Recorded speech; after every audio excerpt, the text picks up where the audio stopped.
નમસ્તે વિદ્યાર્થી મિત્રો, આજે વાત કરવી છે જ્ઞાન સાધના પરીક્ષાની સંપૂર્ણ તૈયારી માટેના test number 2 win help education દ્વારા બનાવવામાં આવેલો જે ટેસ્ટ છે તેના ટેસ્ટ નંબર 2નું સંપૂર્ણ સોલ્યુશન મેળવીશું.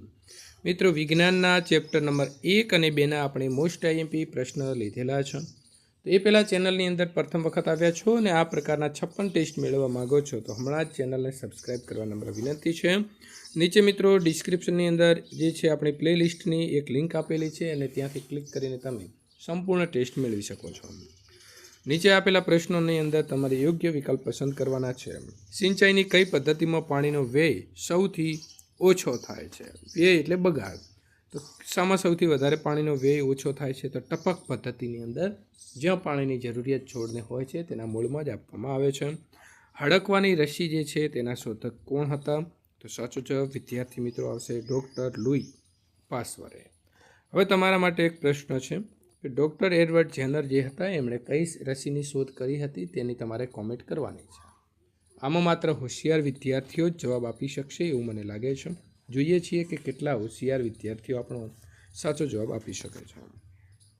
પ્રશ્ન નંબર 3, નીચેના પૈકી કયું કૃત્રિમ ખાતર છે? યુરિયા ખાતર, છાણિયું ખાતર, ખોળનું ખાતર કે કમ્પોસ્ટ ખાતર? તો તમે બજારમાંથી કયું ખરીદીને લાવો છો? યુરિયા ખાતર. નાઇટ્રોજન કેટલા ટકા હોય છે? 46%.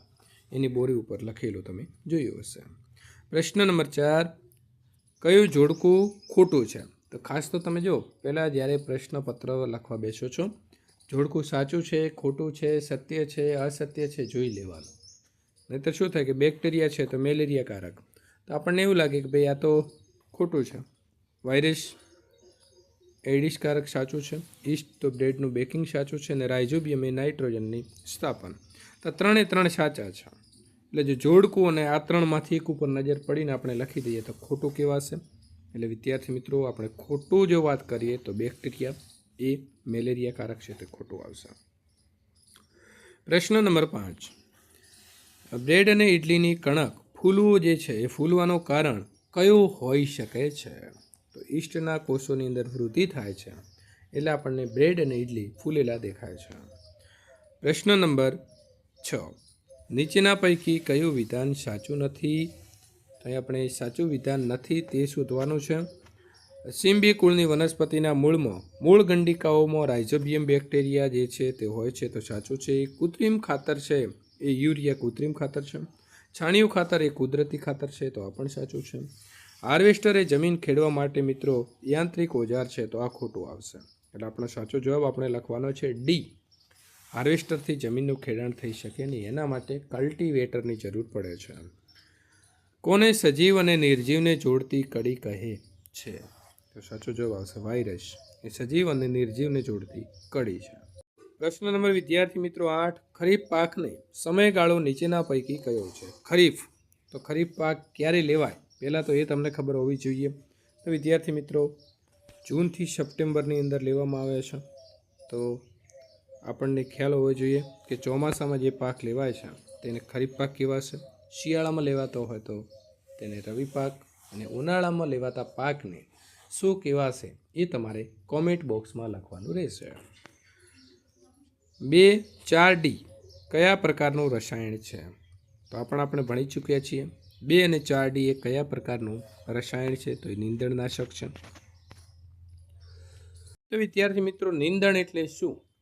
આપણે પાકની સાથે ન ગમતી અથવા અણગમતી વસ્તુ ખૂબ જ મોટા માત્રામાં ઉગી નીકળાય છે, જેને આપણે નીંદણ કહીશું, કે જેની આપણને જરૂર હોતી નથી. આધુનિક સિંચાઈ પદ્ધતિ જે છે તે કઈ છે? ટપક પદ્ધતિ, ધોરિયા પદ્ધતિ કે ફુવારા પદ્ધતિ? તો આધુનિક સિંચાઈ પદ્ધતિ જે છે તેમાં વિદ્યાર્થી મિત્રો સાચો જવાબ અહીં આવશે આપણો એ અને સી આવશે. ટપક પદ્ધતિ અને જે ફુવારા પદ્ધતિ છે એ બંને આધુનિક આવશે. એટલે આપણો સાચો જવાબ લખવાનો શું રહેશે? ડી. એ અને સી બંને. ધોરિયા પદ્ધતિ, રેટ પદ્ધતિ એ બધી આપણી પરંપરાગત પદ્ધતિઓ આવશે. પ્રશ્ન નંબર 11, દુનિયામાંથી લગભગ નાબૂદ થયેલો રોગ કયો છે? સાચો જવાબ શું આવશે? શીતળા. બરાબર. તો આપણે જે વૈજ્ઞાનિકની વાત કરતા હતા એડવર્ડ જેનરે કઈ રસી શોધી? તેનો જવાબ તમને અહીં મળી જાય છે. પ્રશ્ન નંબર 12. નીચેનામાંથી ખોટી જોડ જે છે તે આપણે જણાવવાની રહેશે. બ્રેડ મોલ્ડ તો એ ફૂગ છે, સાચું છે. પેરામિશિયમ જે છે તે પ્રજીવ છે. કેલેમિડોમોનસ છે તો એ લીલ છે. અને એસ્પરજીલસ તો એ વાયરસ છે. તો આ વિદ્યાર્થી મિત્રો જોડ કઈ આપણી ખોટી આવે છે? તો આ બી છે એ આપણી જોડ ખોટી છે. એટલે સાચો જવાબ આપણો અહીં આવશે બી. પ્રશ્ન નંબર 13. FMDV એનું પૂરું નામ જે છે તે શું થશે? તો પહેલો એફ છે તેનો થશે મિત્રો ફૂડ. તો આપણે બે ઓપ્શનની અંદર ફૂડ છે. એન્ડ તો એન્ડ પણ બે ઓપ્શનમાં આપેલા છે. એમ છે તો એમનું શું થશે? માઉથ. તો અહીં પણ માઉથ આપ્યું છે. એટલે કે બી જે ઓપ્શન છે તે પણ મિત્રો સાથે જ આપણું ચાલે છે. પણ આની અંદર ફૂડ લખ્યું છે અને અહીં લખ્યું છે ફૂટ.